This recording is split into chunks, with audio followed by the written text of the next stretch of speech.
Radio Vallée. Radio Vallée. Première radio locale dans les vallées de la Roya, Bévéra et Vésubie. Bienvenue à vous tous et à vous toutes, bien sûr Radio Vallée, Côte d'Azur, sur vos 3 fréquences, 97.5, 101.2 et bien entendu le 100.9 FM dans la vallée de la Vésubie et de la Tinée.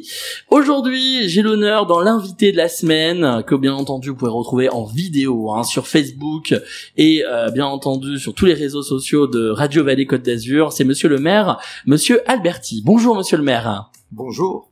Comment vous allez ? Très bien. Avec le beau temps, le soleil. Tout va bien. Tout va bien. On est déjà au printemps. Exactement. Mars, alors, monsieur le maire, donc dans cette semaine, donc de l'invité de la semaine, vous êtes le maire de la Brigue. Donc ça fait bientôt 5 ans, on peut le dire, que vous êtes maire de la Brigue. À quelques mois près, oui. 2 mois près, c'est ça, oui. Alors, justement, pouvez-vous nous faire un petit peu un petit bilan de ces 5 dernières années? Bien, donc 5 années, comme on l'avait dit d'ailleurs quand on a été élu, on s'est polarisé sur la vie de tous les jours des habitants de notre village, qu'ils soient habitants à l'année ou simplement touristes, voire résidents d'été, par des petits travaux d'amélioration de la vie quotidienne, comment dirais-je, de l'enrobé sur les routes périphériques, etc. Et ça nous a permis aussi de ne pas contacter de nouvel emprunt, donc désendetter la commune, bien qu'elle avait un niveau d'emprunt qui était tout à fait décent, mais néanmoins on l'a baissé puisque pratiquement on n'a plus qu'un emprunt et il doit nous rester 60 000 € d'encours au jour où je vous parle, donc ce qui est, on peut pas dire négligeable, mais presque pour une commune comme la nôtre. L'idée c'est de dire, notre idée c'est de dire, il faut un cycle où on fait des petits travaux avec d'ailleurs le personnel communal parce que l'hiver on ne peut pas travailler toujours dehors. Cette année on a eu la chance qu'il n'y ait pas beaucoup de neige, donc le personnel a pu faire des petits travaux ou des entreprises. Et après de faire un autre cycle avec des investissements plus lourds où on peut faire comment dirais-je, des projets plus importants en contractant des emprunts, puisque bien sûr on ne peut pas le faire en fonds propres en permanence. Bien sûr. Donc voilà, on va finir donc ce cycle parce que il n'est pas question d'attaquer un grand projet juste avant les élections pour essayer de se faire réélire, si tant est qu'on se représente. Mais bon, on préparera. C'est comme la terre. Oui. Nous sommes des paysans. Il faut labourer avant de semer. Voilà. Nous avons labouré au prochain, quel qu'il soit, de semer, quoi. Voilà. La terre sera prête. Voilà. Alors, justement, en parlant d'emprunt, elle a encore beaucoup d'emprunts, la mairie de la Brigue? Non, très peu. Très peu. Il doit nous rester, début 2019, il doit nous rester 60 ou 65 000 € ah oui, en effet, d'encours, donc c'est, on va dire, négligeable. Exactement. Négligeable. Voilà. Alors, justement, deuxième question, monsieur le maire. Justement. Que s'aime-t-on? Exactement. Qu'est-ce qu'on s'aime? Donc d'abord, je vais parler de la vallée. Bien sûr. Je suis fortement attaché, moi, au village. Je suis natif de là-haut, mes parents, mon père et ma mère étaient de la Brigue. Mais je suis aussi attaché à la vallée parce que je pense qu'un village, quel qu'il soit, aucun des 5 ne peut faire quelque chose tout seul sans travailler avec les autres. Et c'est comme ça qu'on va arriver à des choses intéressantes, à mon avis. Et là-dessus, je dois avouer que la communauté d'agglomération de la Riviera française, la CAF, nous aide bien puisqu'on mutualise plein de choses, y compris avec les villes du littoral, parce qu'on est complémentaires, je veux dire, on est très complémentaires. On en parlera peut-être après au niveau du tourisme, mais on est très complémentaires. Dans la vallée, on a 2 problèmes. Le premier problème, c'est la route. La 6204, pas en elle-même, elle va pas plus mal qu'une autre, au contraire, même s'il y a quelques virages un peu plus serrés, mais c'est pas très grave.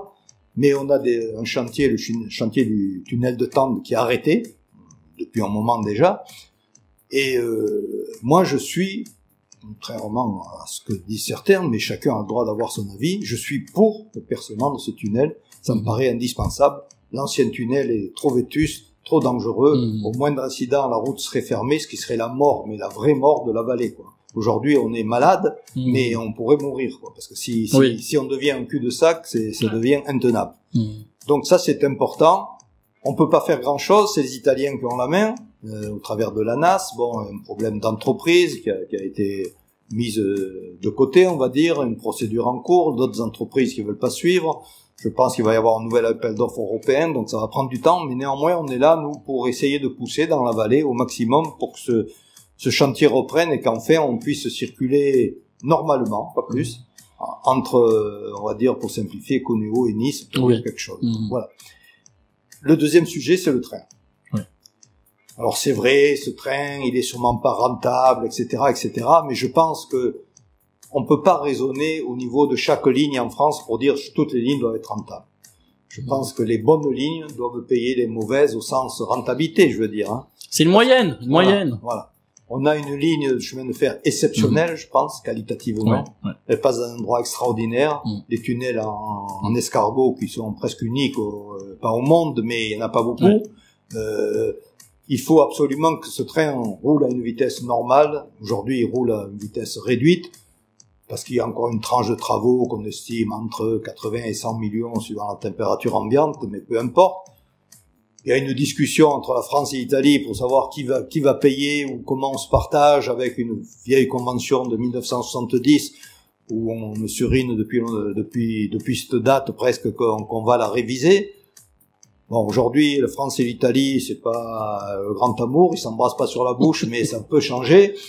Et j'espère, en tous les cas, parce que nous, avec nos amis italiens, qu'ils soient du côté de Ventimiglia avec Tirol, tout ça, ou du côté de Cuneo avec Limone, Rocavione, etc., on est à excellent terme, tous les maires sont en excellent terme. Nous, on souhaite qu'une chose, c'est que ce train remarche normalement, à des fréquences normales, ce qui permettrait à des gens d'aller même travailler à Nice, puisqu'il y a bien des gens à Paris qui font 1h30 de transport en commun. C'est vrai. Et pour aller d'un endroit mauvais à un endroit mauvais en termes de pollution. Nous, on prendrait d'un endroit moyen en termes de pollution, on les amènerait dans un paradis non pollué. Donc, on peut pas dire mieux, quoi. Voilà. Donc ça, c'est les deux sujets dans la vallée importants, à mon avis. Juste 2 mots sur le tunnel des Rolles. Il faudrait qu'il finisse aussi, parce que là aussi, on peut attendre un quart d'heure. Et à mon avis, cet été, ça va être encore très chaud, quoi, quand les Italiens vont passer. Bien qu'il y en ait de moins en moins qui passent, parce qu'ils ont compris qu'il valait mieux passer par le col de Nave, voire même par Savone. Et après, c'est la Brigue. La Brigue, c'est mon village, donc j'ai pas vécu temps plein, mais j'ai usé mon short l'été pendant les vacances quand mes grands-parents étaient là. Et donc, ce village, il a l'avantage, ça peut être un inconvénient pour les commerçants, mais c'est un avantage, c'est qu'il n'est pas sur la départementale. Donc il est très calme, très reposant. Je pense qu'il est encore, il a été bien préservé en termes de patrimoine. On a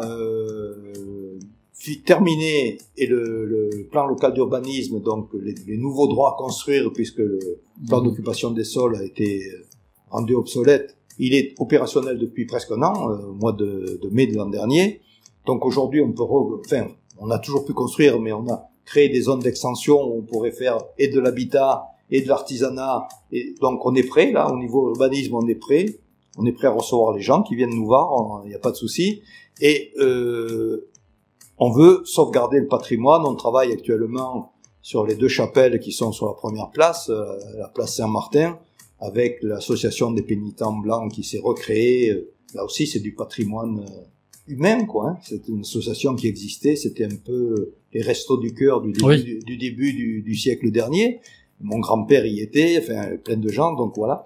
Et donc, on travaille là-dessus. Les chapelles vont être restaurées pas cette année parce qu'il faut chercher le financement, mais à moyen terme, je pense, si ce n'est à court terme. On va travailler aussi sur Notre-Dame-des-Fontaines, la fameuse chapelle Sixtine des Alpes-Maritimes, même si j'ai pas trouvé de ressemblance entre la chapelle Sixtine, en termes de fresques, je veux dire, et nos fresques, mais enfin, bon, elles sont pour le moins originales et de grande qualité, très bien conservées. Donc on va travailler sur une amélioration de l'accueil, etc. On est en train de travailler là-dessus avec l'architecte des bâtiments de France, entre autres, on va y arriver. Donc ça, c'est 2 grands sujets, parce que la chapelle Notre-Dame-des-Fontaines, c'est pratiquement 10 000 visiteurs par an, quoi. Hein. Ah oui, quand même. Pour un village comme le nôtre, c'est pas nul, quoi. Hein. Non. Ce sont des gens qui s'arrêtent, qui vont prendre un café, qui vont manger au restaurant, etc. Et puis ça fait connaître la Brigue, quoi. C'est très bien, quoi. Hein. C'est quand même un village où il y a 7 monuments classés historiques, voilà. Alors certains diront que c'est un inconvénient parce que on est partout protégé, mais moi je trouve que c'est un avantage.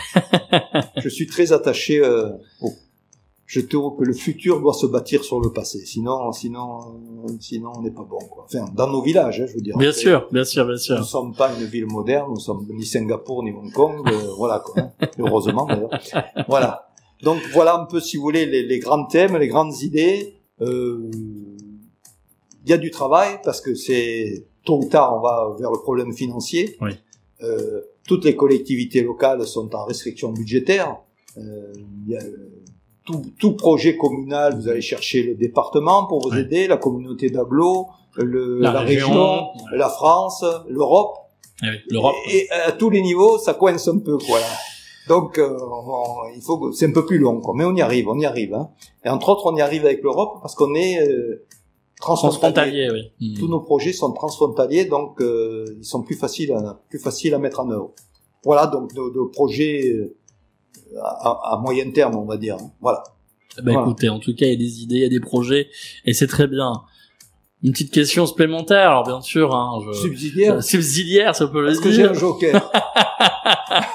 Si vous voulez, avec grand plaisir. On va faire comme faisait Patrick Sabatier, justement. Voilà. Voilà. Ou justement Coluche avait à l'époque. Voilà. En parlant de souvenirs, entre parenthèses. Là, c'était. Et en parlant de Coluche, qui nous a quittés il y a une trentaine d'années, on fait un petit clin d'œil à les Restos du Cœur, hein, bien entendu en ce moment, la campagne de pub. Donc à tous les auditeurs qui nous écoutent, bien sûr sur Radio Vallée, allez-y, faites un don au Resto du Cœur. Il faut que ça continue. Bien entendu, il y a encore des personnes qui meurent de faim, donc il faut vraiment. Qui est pas normal en France. Qui disait Coluche à l'époque, hein. Donc on peut pas mourir de faim en France, c'est pas possible. Voilà, exactement. Donc allez-y et bien entendu, vous pouvez aussi acheter le CD hein, qui va être en vente dans les jours qui vont venir. Il y a le concert hein, qui va être sur TF1. Oui. Voilà, donc n'hésitez pas. Justement, le CD, je crois, il est autour de 15 € et c'est quasiment intégralement reversé. On croyait que c'était quelque chose de provisoire. C'est devenu pérenne, ce qui est un peu dramatique. Dramatique, oui. Alors, monsieur le maire, justement, l'année prochaine, c'est des élections. Est-ce que vous allez vous représenter? Ça, c'est la petite question mystère, ça. Bon, je vais pas jouer le joker. Je suis pas joueur, donc je joue pas le joker. Mais vous allez voir, la réponse, elle est pas mieux. Je sais pas. Bon, alors, écoutez. Je sais pas pourquoi. Non pas pour vous dire oui ou non. C'est parce que quand on s'est présenté, donc il y a 5 ans maintenant, on s'est présenté une équipe. On va dire de copains, de copines. Bien sûr. Mais on n'a pas la parité, on n'y arrive pas à avoir la parité. Je vais vous dire, on n'arrive pas. Bon. On n'est pas obligé, nous, dans nos villages, notre taille nous oblige pas, mais bon. Et donc, si cette équipe, peu ou prou, on n'est pas à 1 ou 2 près, et continue, je continuerai. D'accord. Moi, je considère, si vous voulez, que le maire d'un village, hein, je parle pas des grandes villes, c'est le capitaine d'une équipe, d'un conseil municipal. Donc, ils travaillent comme les autres. Bien sûr. Mais les autres font aussi leur œuvre. Parce que il n'y a pas que le capitaine qui marque des buts. Hein. Voilà. Donc, et si donc les gens ne partent pas pour des raisons qui leur sont propres, ou sur lesquelles je demanderai même pas pourquoi ils veulent pas partir, je partirai pas. Ça ne changera pas ma vie. Ma vie professionnelle est terminée. J'ai 70 ans cette année. Donc, j'ai pris ma retraite il y a déjà quelques années. Je veux pas faire de carrière politique, c'est trop tard. De toute façon, j'ai toujours dit qu'il fallait pas faire de carrière politique parce que c'est un peu le défaut, je sais pas comment ça se passe ailleurs, mais c'est un peu le défaut de franco-français où il y a des gens qui n'ont fait que de la politique toute leur vie et ils font des lois pour des gens qui ne font pas de politique. Donc il y a quelque chose il manque l'apprentissage, quoi, quelque part, vous voyez. Donc moi j'ai toujours dit 2 mandats, aucun cumul. Voilà. D'accord. Donc ce que je peux vous répondre, ça c'est sûr, 2026, si vous me posez la même question, je vous dirai non. Voilà. Très bien. Rendez-vous en 2025, alors. Il n'y a pas de souci.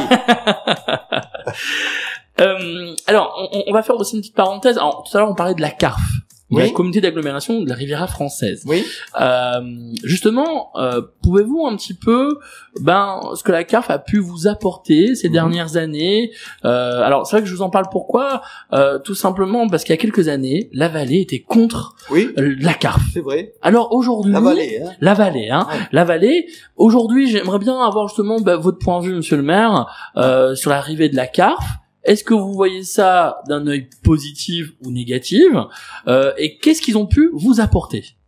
Alors, à l'époque, bon, j'étais pas du tout dans le coup, je travaillais encore, donc j'avais d'autres préoccupations. Mais l'idée, je crois, dans la vallée, c'était de créer une communauté dans la vallée.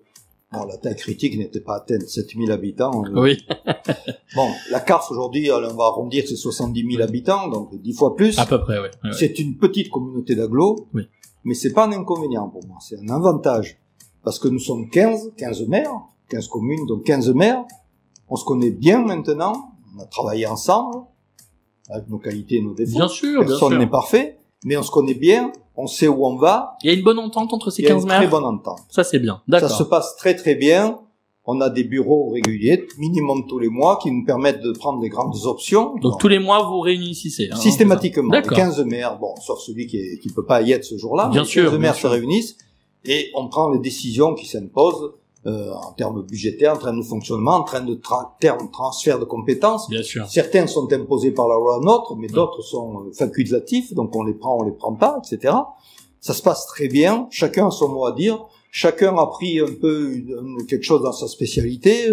Moi, je m'occupe, par exemple, de la commission d'appel d'offres, parce que bon, c'était mon métier. Enfin, j'ai participé à plein d'appels d'offres dans ma vie, donc chacun y va de sa compétence.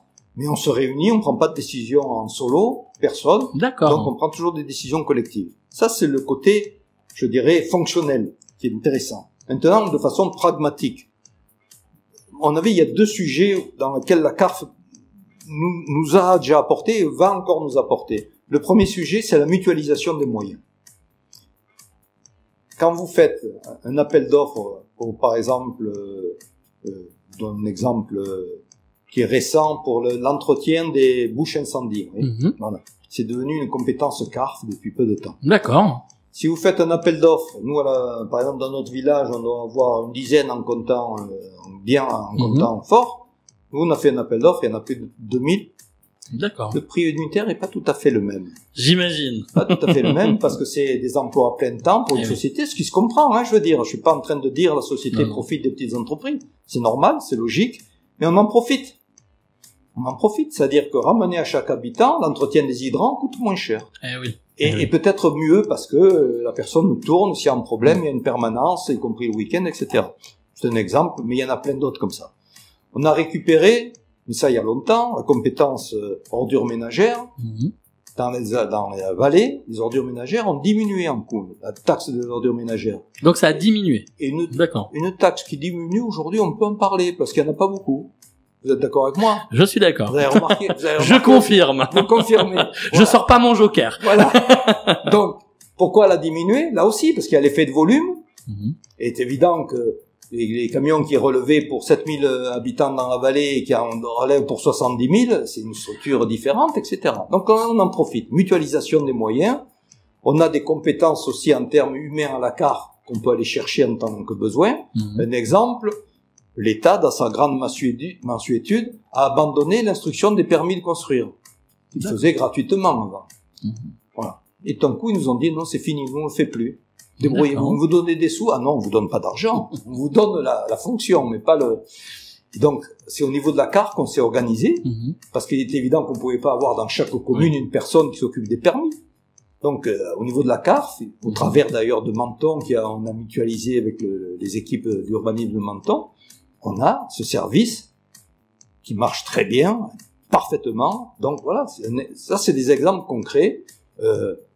Là, on vient de faire un appel d'offres pour les transports, puisque c'est aussi une compétence. Bien sûr.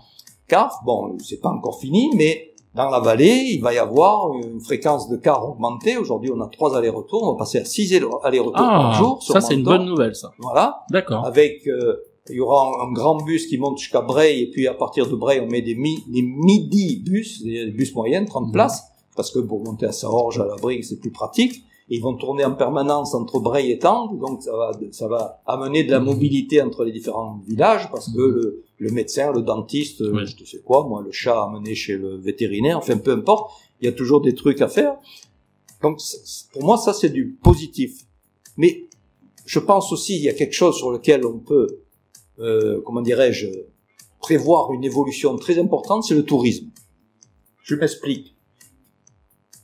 On a peut-être du mal, nous, à attirer un Japonais pour venir passer une semaine à Tende, à la Brigue, Bray, ou peu importe, dans la vallée. Voilà, comme ça on met pas de nom. Par contre, peut-être cette personne viendra volontiers, je dis n'importe quoi, à la fête du citron de Menton, et quand il est à la fête du citron, il suffira de l'informer qu'on peut aller visiter, bon, c'est peut-être pas la bonne saison, mais si c'est une autre saison, la vallée des merveilles, ou la chapelle Notre-Dame-des-Fontaines, ou le monastère de Saorge, etc., etc. Donc on va amener des gens qui ne venaient pas avant, parce qu'on a cette comment dirais-je, ce souffle amené par le bord de mer, où les gens viennent peut-être passer une semaine au bord de mer, mais peut-être que plutôt que se faire griller 7 jours au soleil, pendant un jour, ils veulent aller prendre le frais l'été, même pour venir visiter notre vallée, ou peu importe. Hein. Bien sûr, bien sûr. Il y aura le bus, donc le bus. Alors, pour vous donner un exemple aussi, on se modernise, puisque tous les bus auront le Wi-Fi permanent, d'accord, USB, des écrans en temps réel, et l'application qui permet de savoir à quelle heure va passer le bus quand vous attendez un arrêt. Donc vous voyez qu'on se modernise dans la vallée.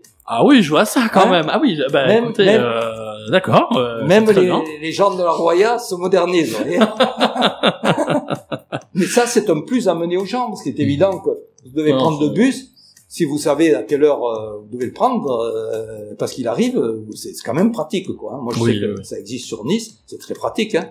Ah oui, oui, très pratique. Ça, on peut le reconnaître. Voilà. Donc, pour moi, la carte, c'est très bien, ça a la bonne taille. Donc, c'est positif. Pour moi, c'est positif. Très bien. Et je pense que celui qui dit que c'est pas positif, c'est des, on va dire pas des réminiscences, mais c'est parce qu'il veut pas le dire. Voilà.